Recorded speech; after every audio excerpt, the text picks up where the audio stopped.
ট্রেনটি ভৈরব বাজার মেঘনা সেতুতে প্রবেশ করেছে। এই যে দেখতে পাচ্ছেন অপরূপ সুন্দর ভৈরব মেঘনা সেতু।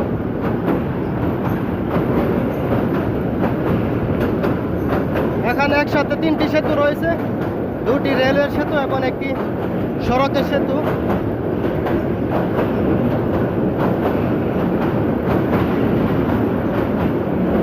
এই রেলের সেতুগুলোর মধ্যে সবচেয়ে পুরাতন সেতু হলো এই লাল সেতুটি, যেটি 1937 সালে তৎকালীন ব্রিটিশ সরকার তৈরি করেছিল।